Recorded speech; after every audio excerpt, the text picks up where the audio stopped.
So good afternoon, everyone. Good afternoon to all the attendees who have joined us on YouTube for our webinar, that is quarantine webinars, on the topic Succeeding in a Volatile World, Business and Sales Priorities. A note to the attendees who have joined us on YouTube, we will be conducting a question and answer session towards the conclusion of today's panel discussion. So if you have any questions, please feel free to send in those using the chat box on YouTube. You could also send an email to either Mr. Vivek Shastri or to me with your questions, and on your behalf, I will direct those questions to our speakers. Another point to note here, and a request rather to all of our attendees, is please subscribe to the Creating Values YouTube channel, and you will be receiving information about our upcoming webinars and other events that we may conduct. With that note, let's start with today's webinar, an introduction about creating values. We are Creating Values, an ISO certified management consulting firm, and we provide strategic advisory services to organizations across industries. The domains in which we provide our consulting services include people and culture, which is our HR advisory arm, technology and risk is our IT consulting arm, business strategy consulting, brand strategy consulting, and executive search consulting. We have been empaneled with several companies for executive search services, and we have successfully worked upon and closed critical leadership positions for multiple companies. If you have queries about any of our consulting services, please feel free to get in touch with us. With that note, let's proceed. So a note to our attendees about our next week's webinar, which will be on 10th of July at 4 p.m. I would request the speakers to stay on mute just for a few more minutes. So on 10th of July, our webinar will be conducted on the topic Sailing Through Challenging Times with Inclusive Workforce. The benefits of diversity and inclusion at workplace have been widely known and discussed.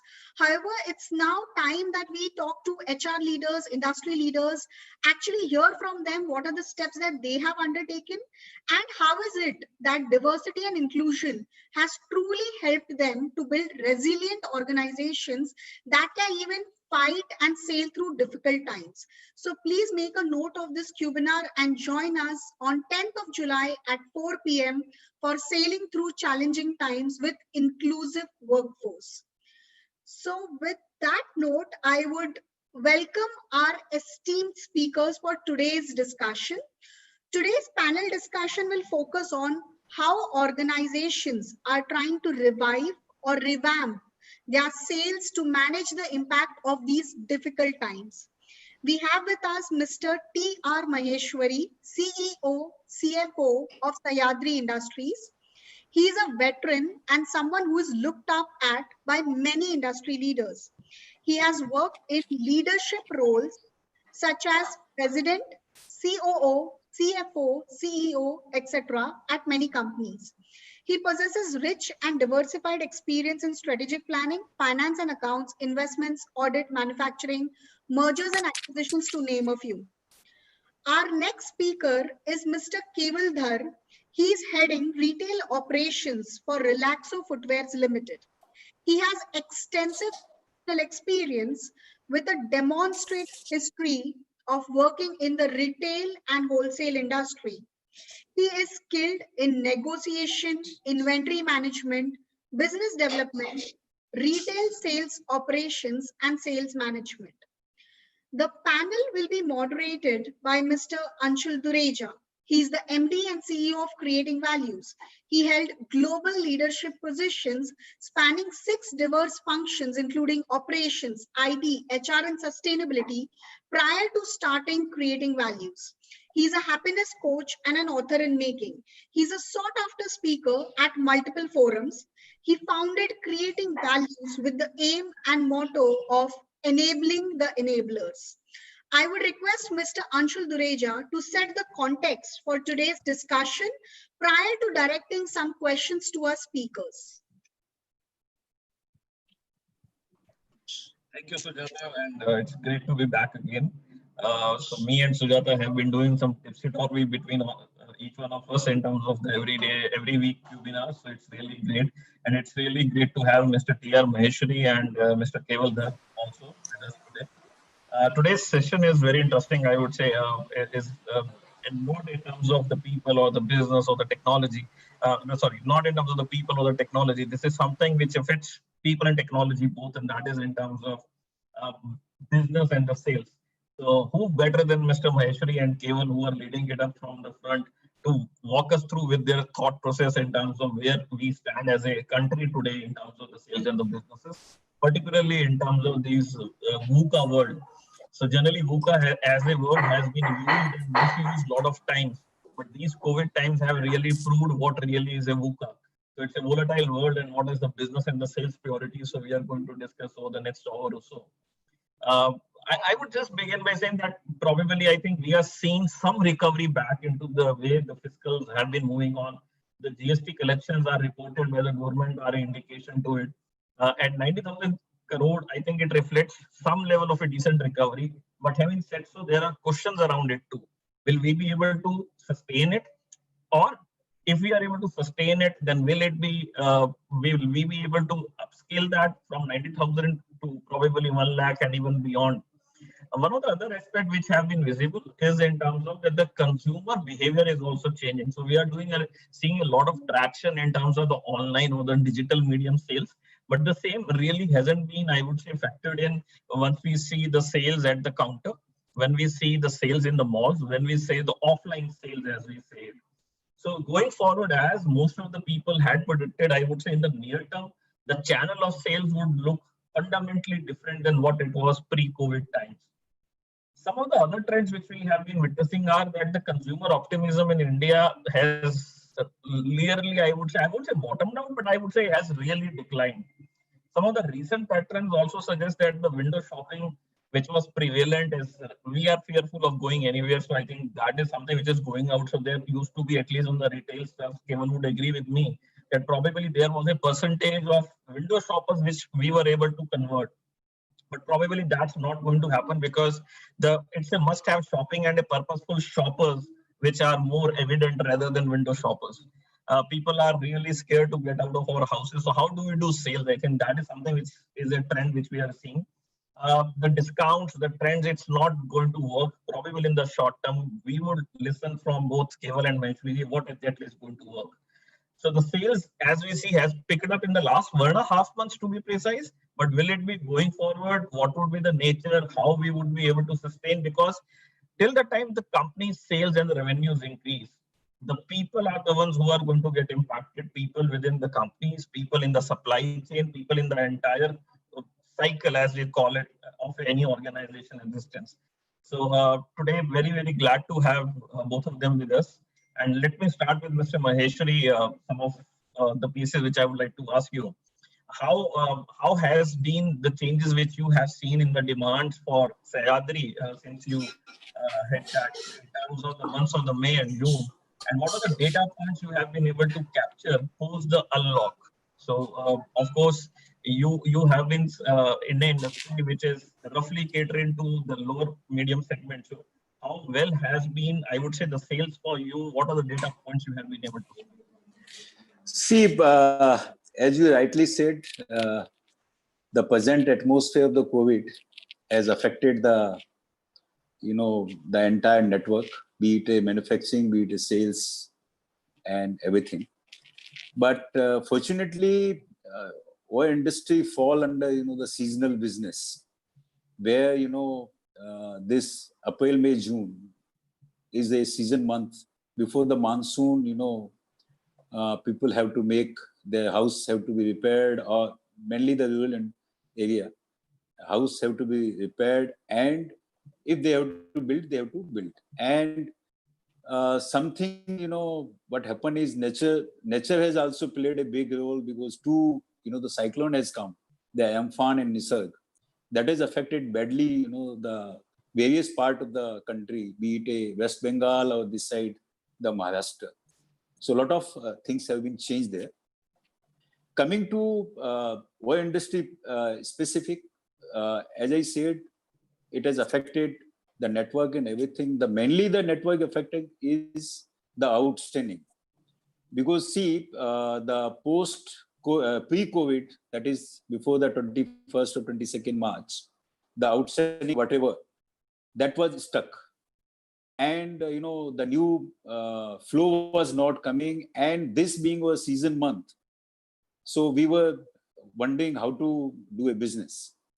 So then we had a detailed discussion with our sales team or dealers or network, everything, and then told them that we have to work together and find a way where you should also able to sell the material and we also able to supply the material. And we were having the challenge at the factory level because we were not getting the laborers to the load, labor to manufacture. So all constraints were there, but more constraint was how to supply the material when the outstanding is already there. So when we sat with them, they also came forward. Our team has done exceedingly well convincing them. So in result, everything has gone well and we could supply the material, they could pay the material, and rolling started. So that has actually helped a lot. And if you see the post-locked area, again, the things are more or less same. Somewhere the post-locking is opening, somewhere it is again coming back. So, it's again a zigzag things are happening. So what I feel is that what are the procedure, what are the systems, what are the efforts we made during the lockdown, the same we are continuing. We are targeting, wherever the pockets are vacant, wherever, supply can be made. So that as a system, we have to follow this. And I think going forward, this may remain, we don't know the timing, but I think this may be the new normal and we have to live with that. So that's what we have, come across and solve the problem, and dealers and team has done a really exceedingly good job in convincing them. Dealers have also come forward, what is the saving they have put it. We have also extended our credits. So, things started rolling and we could manage the quarter. That's what I can say here. So do you see any uptake in the coming quarter as well? Yes, but again, as I said, our industry is a seasonal. But July, August, September, what I am seeing is compared to the previous years, it would be better. The reason is the rural economy is doing very good. There are three aspects in that. One is the government has given a lot of, the benefits in terms of be it a, whatever the cash doles they have given, or, the subsidies, whatever they have given, plus agriculture, because monsoon is good so far. And considering that, the industries which are dependent on the rural economy, in my opinion, will do well. That's what I can say. Keval, coming to you, Yani, the same question posed to you as well, but just to add to what Maheshwari said, that the demand has been roped in by mainly by the Bharat and not by India, and you categorize yourself as an organization with somebody at a lower price band products. So how has been the last quarter, mainly the last 1.5 months, and what is the data points you are able to see for probably going ahead in the next quarter? You are on mute, Keval.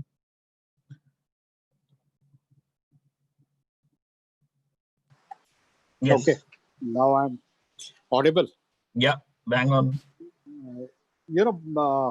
COVID itself is a new phenomenon for everybody, and so nobody has anticipated, and nobody had anticipated this kind of a thing to happen.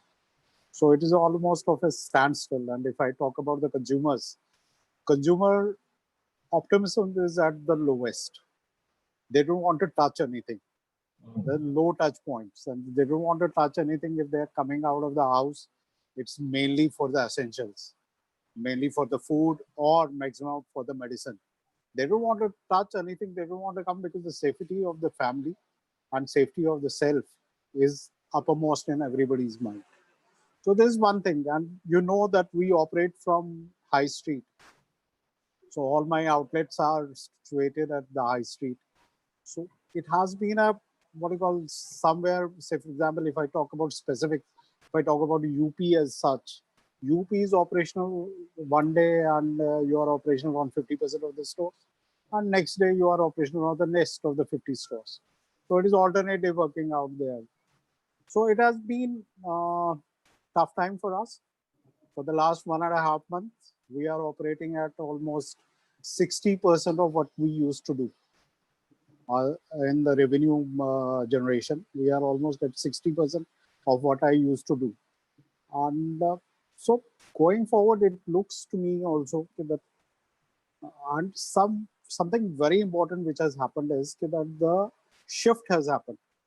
People, for example, the people have started purchasing only the low priced articles which are used into the house only, or they will be purchasing the sleepers. Nobody is going for the shoes, office shoes, school shoes have already gone. I'm saying because the schools didn't open up.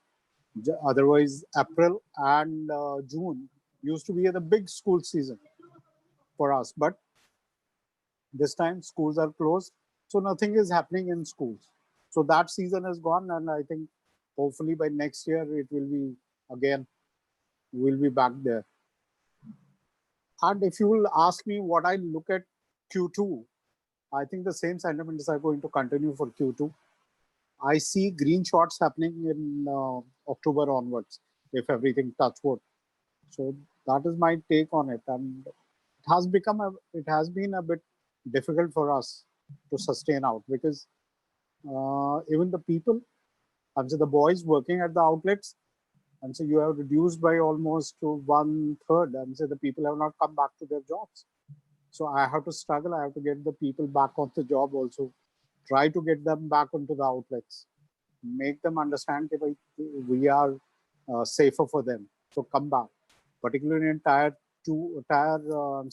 metros, it is becoming very difficult to get the labor. But has this been a phenomena in the metros or even the non-metros as well? No, non-metros are doing much better. Tier 2, Tier 3 cities, the recovery rates are much faster compared to metros and Tier 1. Delhi is really struggled on both the fronts. That is the sale as well as the people front. And in today's digital world, technology could be is enabling a lot of additional sales. So have you also seen a shift of offline online increasing towards the online space? And that's a question to you, Mr. Maheshwari, but first, Keval, if you could answer. You know, that was the biggest initiative we tried. I've said because when on 6th of May, when the things started opening up, so we emphasized, okay, let's start doing digital more. Let's try to send peers or send shoes to the respective homes. So what we did was we started e-cataloging. So we started sending e-catalogs to each of our customers, whatever we had the information or whatever base we had. So we shared that e-catalog with almost everybody. And then we ensured that we will come to your house. If you want to select an article, I will come with samples and you can select it out. Or we can supply it at your doorstep. And that has really helped. Because that's an ongoing process. I see a good increase in number of pairs we are selling on digital now. But it's only been incremental. Yeah, that's an incremental thing. It's almost 70-80% plus of what I was doing. But Mr. Maheshwari, selling slippers and shoes is much more easier as compared to selling the products like what you come from industry of, so building construction. So how has been your take in terms of online sales? So is Sahyadri getting into this or already into this, and what are the points again you have been able to... See, presently our product is not on online because we have the two types of the products. One is that roofing seat and second is we have the non-asbestos seat. So non-asbestos seats is the replacement of this plywood, boards and those things, where we have not yet made the progress much on taking into the digital transformation, because the digital transformation is a total cultural, behavioral and organizational change. And the people or the manufacturing organization who are not looked into or worked into, it's a very difficult job to change them. So slowly, gradually, now we are working on that to bring them into that, and we have to develop, the platforms also, whether the social networking, whether the web, whatever we have to work into. We have a good, the e-catalog, as Mr. Keval said, we have the e-catalog and those things, and that is already placed in this thing. But practically, it is no, because see, our product is B2B, it's not a B2C. So in case of B2B, people want that you meet them personally, have a discussion, show your face, and those things. So in this COVID situation, we are facing a lot of issues, and then we have widely used, the Zoom or the WebEx or, the audio and those things. And based on that, a lot of, interactions are happening. And as I said in my first, the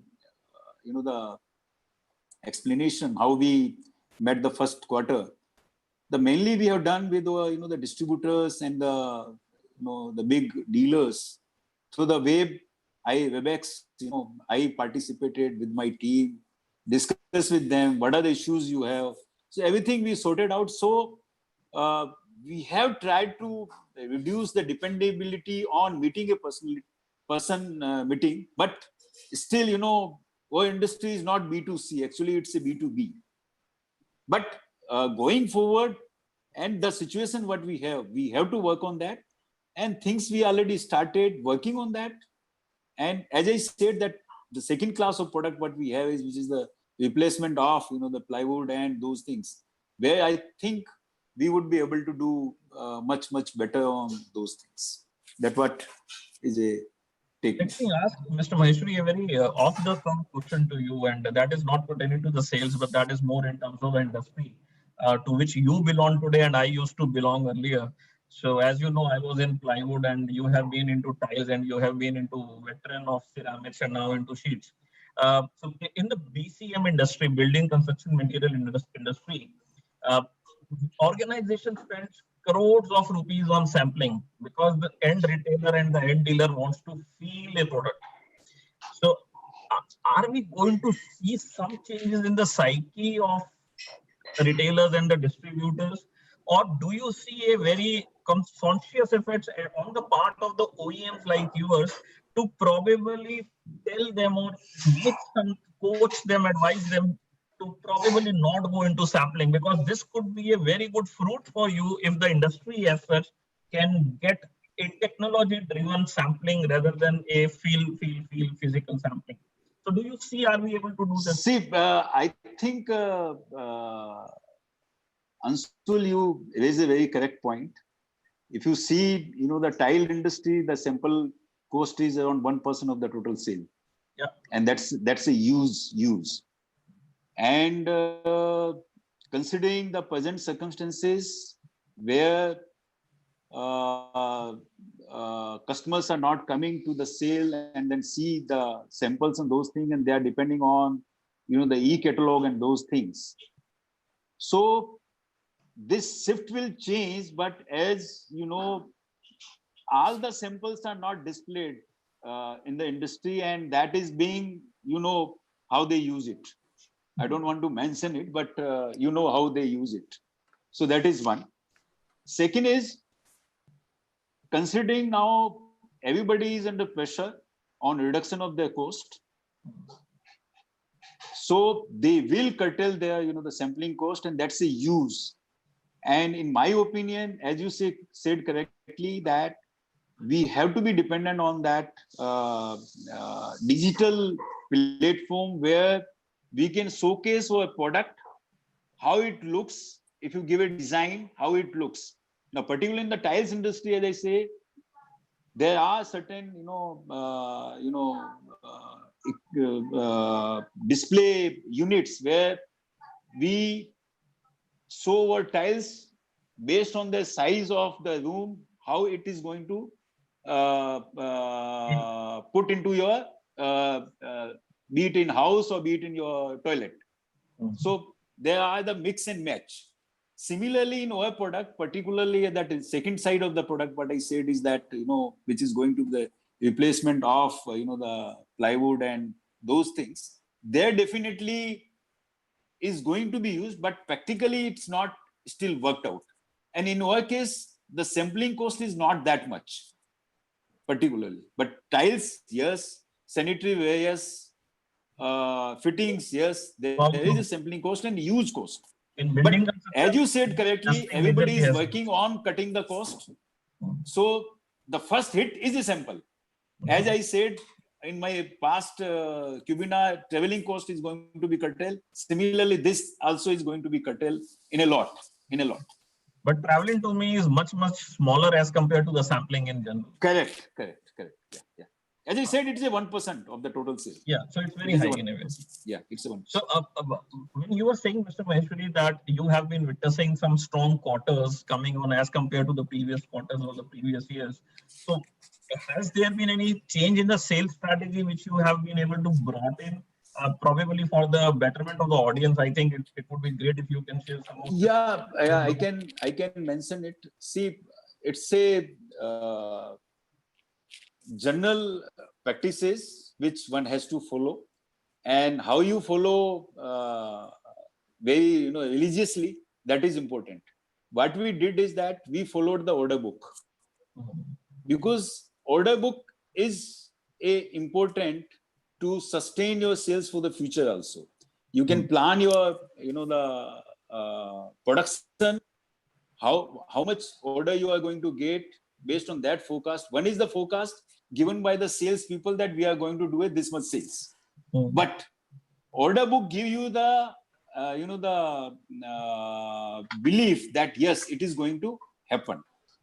So we followed very closely the order book month after month, because see, in the lockdown period, to get the orders is difficult. Then by reaching them on the WebEx, discussing on phone, team talking to them, we could convince them. Then we started getting an order book. Then the issue is a supply. Okay, order book we got. Now we have to start a production. Now we have to get a labor. So that exercise we have done. So the second important part is the coordination between production and the sales. So one was the order book. Based on that order book, we are sure that we are going to get this much business. Then the coordination between the production and the sales. Generally what happens is sales and production, they are all north and south. Unless until they meet to a one point, otherwise it works north and south. Because always sales say we are right and production say we are right. To bring them to a table and work out a coordination that we need these material, you have to produce this. If production has any issue, let's tell that, so that sales can always talk to the market accordingly, so that there should not be any gap between the communication. Yes. So that was the second point what we worked. Third, the important is a logistic. Now the logistic in this, particularly in this COVID situation, what happened is that getting trucks, loading it, and getting a manpower to load it. So these are the three all issues. Then what we did is that we sat with the sales, give us the priorities, which orders are to be, the dispatched today. So based on that priority, based on the availability of the material and what we are going to get from the production, we had a better coordination between the production, sales, and the logistic. Based on that priority, we placed the truck. Then we told to the loading team that based on that priority, you have to load. And then dealers got the material as per their priority list. Resulting, there is no, difference between, or the unpleasantness between the sales team and the dealers and the production. Because dealers, what they wanted, the date what we are given, they got it. Production, when they produce, at the time they got the order, they dispatch it, and logistic could arrange the vehicle accordingly. So there was a good harmony between the sales team as well as the dealer. Similarly, sales team and the production, which made a total cycle and which helped us a lot.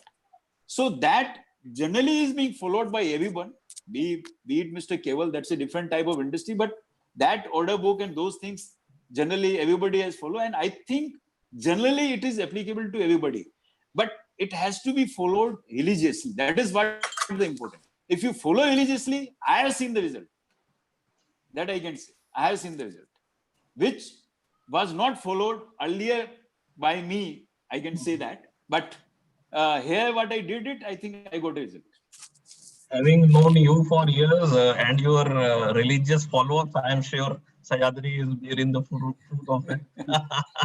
But Keval, coming to you, I would say you said that when consumers walk in a store, so there's a lot of apprehensions in terms of they don't want to touch anything. But I'm sure equally the sales staff would also be on the retail side very, very anxious to touch anything or even probably getting it tried out to a prospective customer. So how are you taking care of that the sales team stays motivated, engaged, and probably there's less of anxiousness and more of, yes, we have to go ahead. The first is we try to follow the 5-men rule. That is that we don't allow more than 5 people in the outlet. Okay. Looking at the size of our outlet, we don't allow more than 5 people at a particular time in the outlet. So that some customers have to wait outside. And then what we have done is that every store at the entrance has got the sanitization, and we ensure the temperature is checked. And that is an additional investment we have to do, but we had to do it. It was essential. So every store, they check the temperature and sanitization happens of the customer, and then he can walk in. If he is not wearing a mask, we provide him a free mask, and so that he enters into the store wearing a mask. Then we don't allow customers to touch our displays. Generally, if you remember before March, COVID, everybody used to touch the sleepers or the shoes. Yes. They would like to wear it. And then that we have strictly told that please don't touch anything. You ask us, we'll deliver, and we will make it available for you. And you can check it. You can check it. If it is not liked by the customer, then we sanitize it, keep it separate for 1 or 2 days so that we don't use it again. So these are the measures we take. And secondly, for the boys, which was very important to get them back to build up their confidence back. I sent in my team, that is my managers. They were available at the stores. They made it comfortable for them. We sanitized before we opened. Every store is sanitized regularly. And then we have provided them with all equipment which they require for wellness and as well as keeping the outlet hygiene. So most importantly, it was building up their confidence, making them understand. Then what we have done is that we have started, say, the earlier incentive, whatever was the incentive structure we had, we have somehow modified it, made it more friendly for them. Because this time it is not the target we are after. I'm not against the target. I'm saying that you keep the outlet open and serve the customer. Let the customer walk in and you provide him what he requires. So that was more important. So that is how we have motivated them to be available. And plus, if required, say if somebody unfortunately gets sick or something, so far, touch wood, nobody has gone sick. But if somebody, so we make arrangements so that the family is taken care of, or the tests and everything are done for them. Financially, if they require something, we do help them. So important was to build up their confidence. With a lot of communication and a lot of virtual interactions. There's an SOP. There's an SOP which has been shared with every individual working at my outlet. Mm-hmm. They have to follow that SOP from customer point or from the time they enter into the shop till the time they leave. Then we ensure that before they come in, that Arogya Setu is checked every day. They have to share that picture with us, that it is still in green. If it is orange, so we'll tell them to take a rest. Come once it is back to the green. But we don't deduct any salary deductions, don't happen. We allow them to stay at home so that they are okay, their health is okay. Because at the same time, you have to give confidence to the customer also that, see, we have given you the best environment to shop. So please come. Yes. And I think the last point, the last thing I would say any consumer need is terrified salesmen on the retail floor. So I would say that's the last thing which anybody would like to see. Yes, yes, definitely. So we ensure that the customer is safe, my boys are safe. Important, Great. important.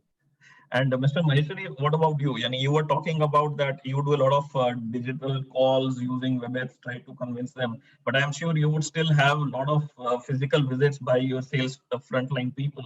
So are you how are you motivating them in terms of going ahead with a full stream, or probably keeping care of themselves while they move ahead?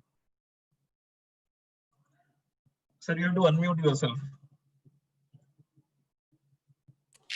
Yeah. So far, our team moving into the market, that is lately started. I think somewhere in the month of June, it started moving. They started moving into the market, and we have given a full SOP. What that SOP they have to follow, and based on that, they would do it. But as I said that, it's no winner that motivation of the sales team is very important, because they do their work. If we motivate them, then they work very, honestly, and without any follow-up, they do it, and that ultimately give the, the bottom line result. So motivational, you can do, there are so many ways of doing it. Even for the small work they do, we can, they appreciate. The important, what is the motivation is that you have to be transparent with the person. If you are transparent with the person, if you're talking what you are going to do, if you tell in advance, I think the team will appreciate it, and they will see that they are having a ownership, the aspect in their mind. Because unless until that employee have the ownership aspect in the mind, whatever you do, you will not get the result. That's the one. Point number second is, we should not have that, the boss and, employee atmosphere. Instead of that, if we work on that, the colleague atmosphere, that gives the better results. So then openness come into, and when you have the openness, the things come automatically, this thing. And third, what is that important is that generally we give a normal whatever, but unless until we normal increment or whatever, but unless and until we see that that person is capable and he can take a next lead, and we should not wait that he give a paper and then you come into negotiation. So what I mean to say is that any, the eligible person, any capable person should be rewarded timely before they ask. So that gives you, the better, the impact into the environment. Because if you have a 20 people, all 20 will not be A plus. There will be, the few percentage will be A plus, then A, and then B and B plus. So if you give to the A plus and the A, there will be a competition with the B and B plus, that they got it automatically because he has done that, and management has not waited for their, the coming into this. So what I mean to say is that we have to work a system. We have to engage them into a system where they feel that they are the owner, all are the colleague, and we have to reward them timely. We have to appreciate them timely. Every time money is not important. Even you can send a mail to them, okay, you have done very good. That generally I used to do in past, and now also I'm doing the same thing I am following. And even if it is done a 1 day extra, he has done something good. The next day morning at 7 o'clock, he get a message that, excellent, you have done a very good job. So that he get, the initiative himself, that yes, there is a appreciation. So timely appreciation, timely, recognition, that what is the important, that what I can take on this. You on mute. Thank you, Mr. Maheshwari. In fact, before we come to the last question, and before Sujata picks it up, the Q&A session, I would like to request our attendees who have been so patiently attending our webinars that they can post any amount of questions they can to Mr. Maheshwari and Mr. Keval. And I have been informed some 4-5 questions were pre-shared to us prior to starting, and there have been more which have been added by participants of today. So it's really nice. It would be really nice more if you add more questions for both of them. Now I come to my last question, and I would start with you, Keval, first. And in terms of, we have been seeing a lot of factorization, I would say, on the supply chain side. So initially there were challenges on supply chain which have been really eased. But for a good sales to happen, you need both demand and supply to work in tandem. So how you spoke about the demand side of it, that probably it's going to come up and you see a revival. Where would you rate the supply side of it? So how has been the supply chain in your business? First, what we did was to analyze what consumer is actually asking for from us as of now. First, I'm just elaborating a bit. So we found that they are looking for essentials such as home footwear more. They wanted trainer shoes, and say within house training for that, or they require kids. They require a small shoes for themselves, which can be used into the house. So what we did was we issued our production plans to the factories. So that this is what we require for the next, even up to September. We have given this. This is the priority of the products we require. Then simply we had our own vehicles. We have our own vehicles. So I had to bring in my drivers back from where they were there, and they have been able to supply. And so as of now, I don't see any issues in the supply chain because of the biggest advantage we have is that we have our own vehicles, dedicated vehicles for us. So they were able to transfer the material. And yes, we had to get some extra people with each vehicle is carrying, instead of 1 people, now they are getting 2 or 3 people, so that quickly they are able to unload the material and come back to their respective places. So that is the only thing. So as of supply chain, we didn't find. Only the thing is that we had to change our production plans. That the production of shoes has come down. We have gone more into sleepers and that. So that is what the procurement is more. Change in the product mix, as you say. Yeah, product mix has changed. Talking about the consumers, they are not only looking at the outlet which is cleaner, which is less crowded, and which is nearer to their house. Yes. And that has been a bit of advantage to us because we are available within a particular community or within a particular markets. So far, it has helped us in a better way. And at least I'm sure since you are not majorly into the malls but in high streets, so you are also in a way much better off than probably what you could have been if you would have been in malls. Yeah. Malls would have been almost zero because almost zero. There is zero. We don't have, even the Gurgaon malls have started a couple of days back. But high street is, I'm saying, if government is continuing with the same policy, so I see this quarter also going the way it has been till June. But October onwards, I see a good jump coming in. Great. We hope it surely comes. Mr. Maheshwari, your views on the supply chain side? See, supply chain is not only making available the material, because there are a lot of things you have to work out on the supply chain. Now, what are the constraints coming into the supply chain if you go into? One is the availability of the raw material. Second is the sufficient working capital. Third is if your material or the inputs is the imported material, whether any planning, how you have done your planning, how you have done it. Fourth is the staffing, whether your staff, any issues in the staff, that is also come into some. Then government legislation also is one of which come as a supply. And if you see the customer behavior change, also a part of the supply chain. So these are the 4-5 things which needs to be addressed to have a perfect supply chain. Now, when you take a raw material, there has to be best planning, as Mr. Keval said, based on whatever the inputs he is getting from the market, We make our production planning. Production should be equipped to do that. The changes what is required to be do that way. Similarly, imports, again the budget, what forecast you have done, whether minimum stock has been done or not. The important which is coming, important factor is a working capital, which disturb the supply chain. Now, if your working capital is not sufficient, everything will get problematic. So how you make that working capital? There are a lot of ways and means to address it.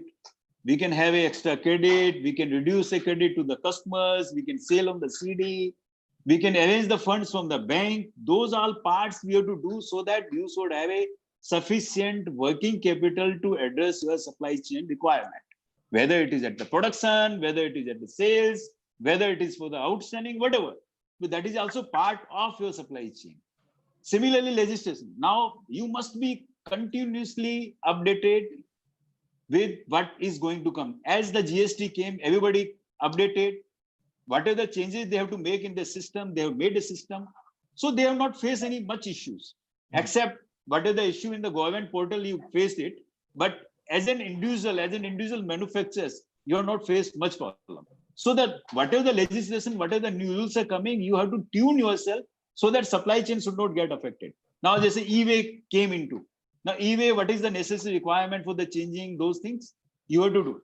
Similarly, the customer behavioral changes, because particularly in that fashion industry, that because I'm coming from the tile industry, so coming to the tile industry's experience, it is just like a fabric. Tiles changing like a fabric, like clothes. So what is moving into the market? What's happening outside India? Through the media, through the whatever the updation, whatever the way you have the updation, you have to change in your system. You have to change in your product line. You have to change in your selling pattern. Then only you will be successful. So these are things we have to take into the supply chain. Then only we will be successful supply chain. That's what I can tell. I think it is really nice listening to both of you. Anshul, can I ask? I want to ask please, something please. to my sir. How is import happening? Is it affecting, or is it regular supplies happening? No, import other than China, it's coming regularly. There's no issue. Okay. China, because of these present circumstances, imports are held up. That certain, the left right is happening for the whatever the reason. Maybe I don't want to say here, but that is happening. But other than China, there's no issue. Okay. I think, Sujata, in the coming webinars, I think China could be one of the factors you may think of for doing something on China topic as well. No political topics, Anshul. But before I pass the baton on to you, I would say thanks from my side to both Mr. Maheshwari and Mr. Keval. And I wish that both of your organization do very good and go full thrusters on bang on growth. Over to you, Sujata. Thanks. Thank you. Thank you. Thank you so much, Mr. Anshul, for moderating the session and actually posing some very tricky questions to both of us. Prior to I do that on behalf of our attendees. So we'll be quickly moving to our question and answer session. And like Mr. Anshul had mentioned, we have actually received several questions, and then there have been few fresh questions that have been posed. Just a reminder to all of our attendees that our next webinar will be on 10th of July at 4 p.m. The topic would be sailing through challenging times with inclusive workforce. So the importance of diversity and inclusion, taking concrete steps towards it for building resilient organizations that can even sail through difficult times. So please join us on 10th of July to listen to industry and HR leaders talk about what they have been doing in their respective organizations and what is the way forward. So with that, let's start the question and answer session for today. The first question has been directed to Mr. Keval Dhar. Mr. Keval, will companies focus on building distinguished customer experience so that any future roadblocks don't impact businesses directly? Yes, answer whatever inputs we are getting from the market, we are trying to build it up. As I said earlier also, that what we have seen in the month of May and what I've seen in the month of June, what customer requires and what is the consumer demand. So we have prepared the production plans according to that. So we are going with what the consumer is looking for at the present. But yes, at the same time, we are doing our own research to what is going to happen from October onwards, so that there are no, I'm saying if there are certain demand changes, so we should be prepared for that also.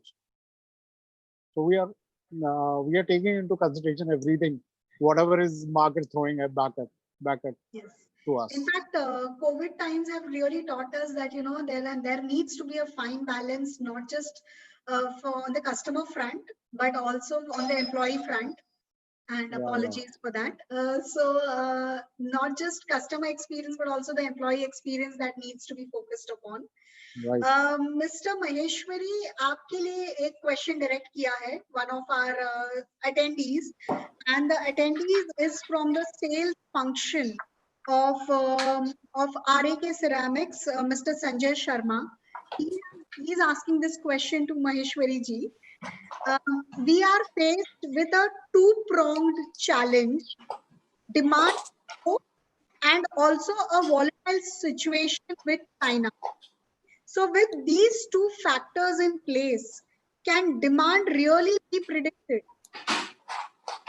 Sanjay ji, I think you are in the tile industry and we work together. So as you know that China, there is a anti-dumping duty. So it's not coming practically. China imports are not happening. On the contrary, a lot of material is moving from India to China. That is number one. Number two, considering, last 5-7 years, a lot of innovation work has been done by the tile industries in India. The cost of manufacturing is more or less now at the par with the China, and the product is much, much better than China. And secondly, if you are supplying from India, your consistency in the supply would be much better. So the threat of China is not there. That is your first question. And second is demand. Demand is not linked with what import is coming. Import is hardly anything. If you see the total industry, hardly anything is the import. So I think you can easily forecast the demand based on the present circumstances of the COVID. Sure. Thank you, Maheshwari ji, for that response. I could feel the camaraderie between you and the person who posed this question. So thank you for that. So the next question is for Mr. Kevaldhar. Have you made any changes in your rewards and recognition practices to boost employee morale? And I also request Mr. Anshul to at times, share his views on certain questions with us. As I said during earlier, as I said earlier also, that I had to change my incentive. We had to change our incentive structure so that it is not a target driven now. It is more of that the operation outlets are more operational. So we are giving them rewards. We are giving them the recognition.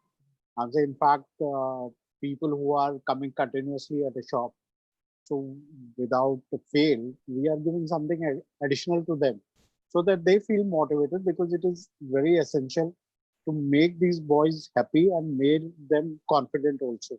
And secondly, they should be earning also. So we have made it very, very elaborate and so very, very simple for them to earn the incentives and everything. I want to add in this. Certainly, sir. Actually, with this present time,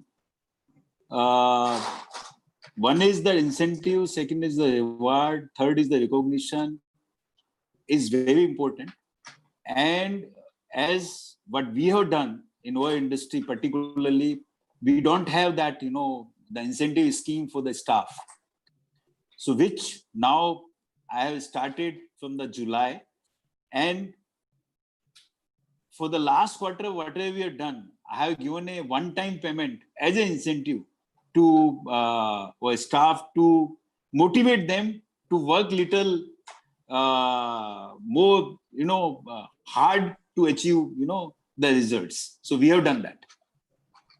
Okay, so that's an interesting thing, that not just restrict your R&R focus just for the sales force, but also to the support staff, the operational staff. Thank you, Maheshwari ji. Can I share something, Yes, Sujata? Mr. Dureja, please. So I think while I was listening to Mr. Maheshwari, I'm forced to tell you to invoke your Pune connection, Sujata, and probably have some relation started up with Sahyadri, because the incentives have been starting flowing, but that was on a lighter note though. But coming to your base question in terms of the reward and recognition, I agree. Particularly if we see, I think we have to dissect both of them, because both of them are very different. So in terms of the rewards, Keval is right by saying that, okay, there have been some changes we have been able to broaden in terms of the incentives. Other than incentives, I haven't seen that any company, at least probably it would be very rare that there have been changes in the reward structure. In fact, the biggest reward for employees as of now is that they are currently in their job. I think we have to be very, very honest and upfront with each other that these have been stressing times. The best reward it is for any employee is to be in the payroll of any organization. The second aspect is in terms of the incentives, which Keval has touched it. So I agree with him. Mr. Maheshwari also mentioned that they are starting. So there are a lot of organizations who are either changing or probably bringing on the incentives, but there hasn't been any change in the reward structure per se. Organizations have been doing PMS. I'm sure Ashish in Relaxo has initiated it. So a lot of organizations have been really going ahead with PMS. When there was a start of the pandemic, everybody said let's delay PMS. We were the lone voices at that time, wherein we did multiple amount of sessions and workshops for multiple clients, wherein we advised them to go ahead with the PMS assessment. Even if you don't want to do anything in the rewards or in the appraisals, but please have assessments, because that's a year-long work of an employee. On the recognition front, I agree with Mr. Maheshwari that you need to increase a lot of recognition in these times. You have to be a good amount of, you need to have very good communication strategy. And with that, your recognition should also go hand in hand. So these were my thoughts on the rewards and recognition. Sure. Thank you, Mr. Anshul, for that. In fact, our next question, the person who has posed it has posed it to two speakers, and I think I understand the intention, because maybe one aspect they want to hear is from a manufacturing setup, and the other perspective that they want is from a services setup. So Maheshwari ji, first the question to you, and then the same question would be for Mr. Anshul. What would be your cheat sheet to drive customer confidence during uncertainty? Can you come again, please? What would be the cheat sheet, or what could be some of the tips, tricks that you might suggest to drive customer confidence during these uncertain times? See, there are 2-3 things one has to do so far the customer is concerned from the manufacturing side. One is definitely, because nowadays in this uncertain time, a lot of companies may be knocking to the door of the customers. You take the material for me, you take the material for me, you take the material. And material is more or less same. There may be little bit here and there, but material is same. So what changes then? So what changes is there should be a consistency in the policies of the company. That's very important. See, we have to ensure, we have to demonstrate to the customer, to the dealer, that our policy is going to remain same. It is not going to change. So before changing, you must look into whether you are following whether the company you are dealing, whether that company is following a consistent policy or not. So that is number one. Second is the surety of availability of the material the time you want. That means you need not to have a stock. So your working capital to that extent would be less. But we are keeping a stock for you. So there would be assurance to you whenever you want, the material would be available. So that is the second, because that shows the capacity of manufacturing plant, how much they are investing into the supply chain, as I mentioned in my earlier presentation. So that is the second point. And third, that is very important, is the relationship. Because today there may be a price fluctuation, there may be emergency. Now I tell you, in our industry, the price increase from April to June is around 25 to 30%, in that range. Because of the relationship, because of our commitments, because of our, the consistency in the policies. Though the orders were placed in the April at X rate, we are supplied in June at the same rate. So that shows that the company you are dealing is perfectly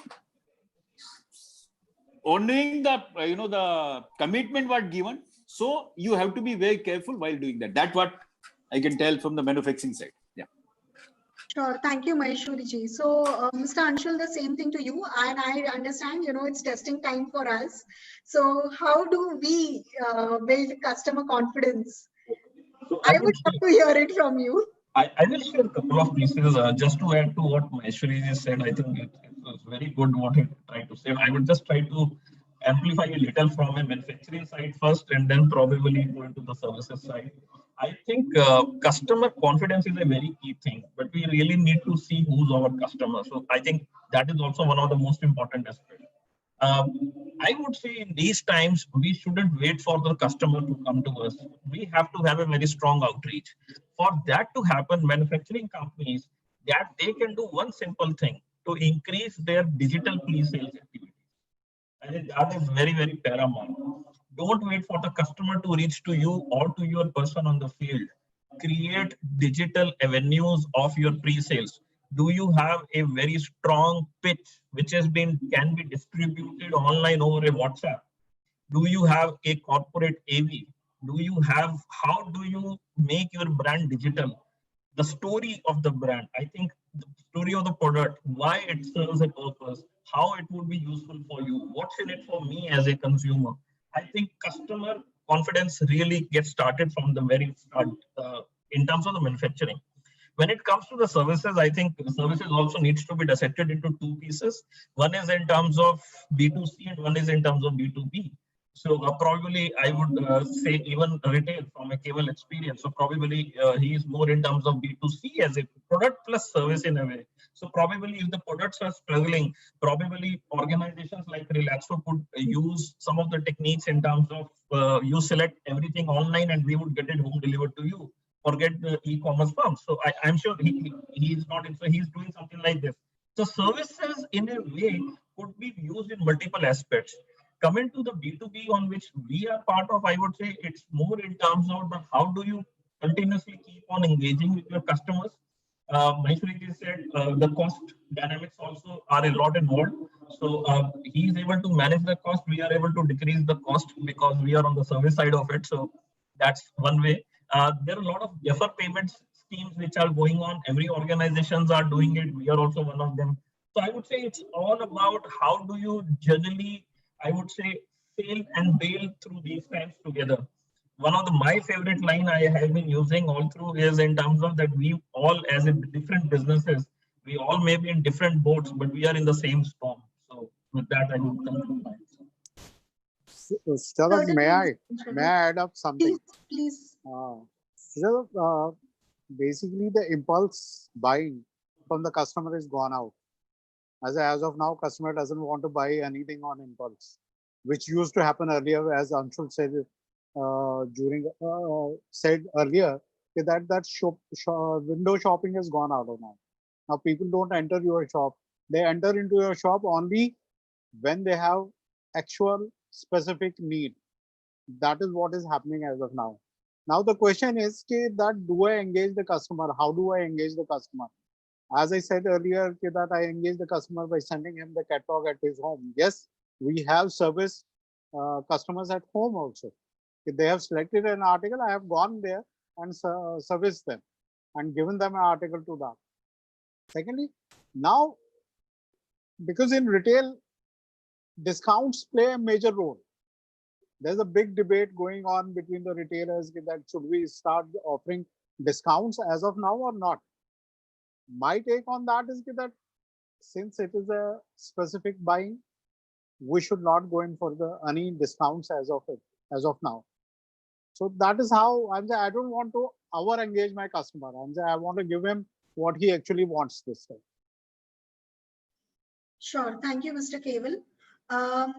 One of the questions, in fact, I think I might direct this question to Mr. Keval for a specific reason. The question is that, we've been talking about, incentivizing the sales force, rewarding them, encouraging them. But then it's also that the effectiveness of sales force really matters. So should companies also focus, although in these difficult times, but should companies also focus on assessing the sales force the right way? And I'm directing this question, Mr. Keval, mainly to you because yes, we have worked together on a huge competency-based assessment center project with you for your retail staff. And that is why I think, you might be someone who would shed good light on this kind of a question, that on assessing the sales force, not just going with the point of incentivizing them continuously from that perspective. As I said, I'm saying this time getting people back into the outlet was a difficult proposition and it was a difficult task for us.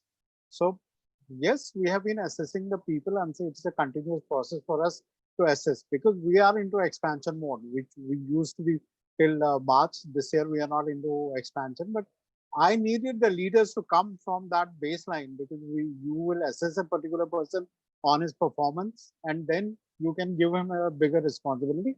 That was a continuous process with us. We keep on doing that, and that is why the competency frame came into the picture, that we wanted to check our boys on particular competencies so that they perform and we can assist them and give them a bigger roles. And it's a continuous process for them. It is not only the incentive, because incentive is on the sale, but we want to give them bigger responsibilities so that they are able to perform better. They can expand, increase and say their levels within the organization.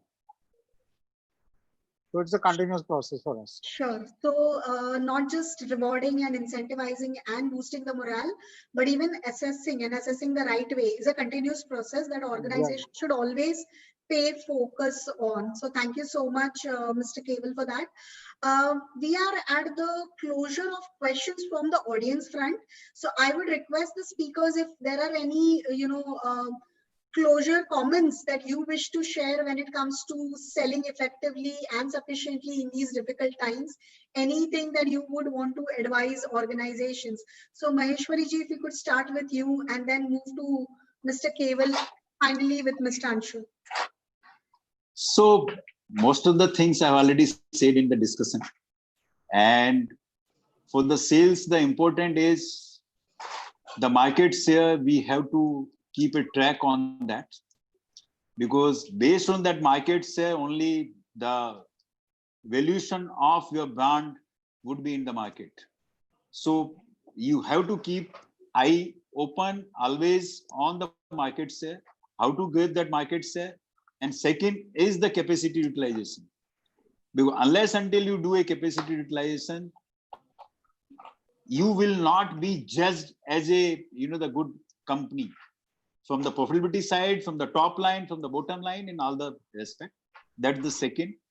And third, we have to, as clearly said, that we have to continuously be open, watchful in the market, what's happening, and the competition activities, and your reaction should be immediate, and you have to come with the innovative product. You should not be only follower, you should be also the first mover into that business. That what the three things for improving the sales. Well, very nicely, concisely put, Maheshwari ji. Thank you for that.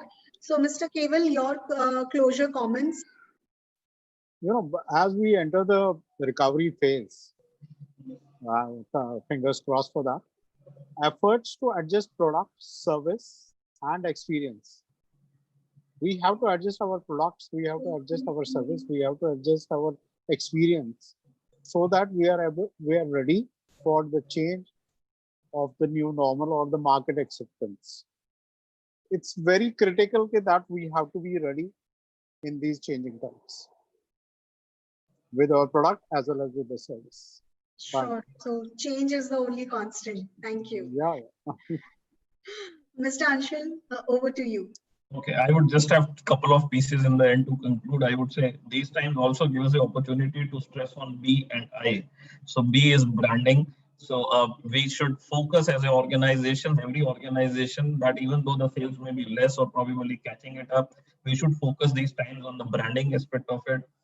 As Maheshwari said nicely and wisely, I would say focus on the market share, but you still need to have a lot of branding within the ecosystem for you to get displayed off. So both for manufacturing and services sector, the branding is one of the crucial aspects. And the second aspect I would like to touch is in terms of the I, and that is the innovation. As every organization, we should be very, very innovative, both in terms of how we are making a product, how we are distributing a product, how we are even packaging a product in these times, because these times needs are very different than what it used to be 6 months back. So how do we supply these products? How do we do the supply chain of these products? How do we create a value for the customers? I would say that is the real tech. So needs a lot of innovations. How do we diversify our businesses? If we are selling particular piece, can we sell something beyond it also in these times?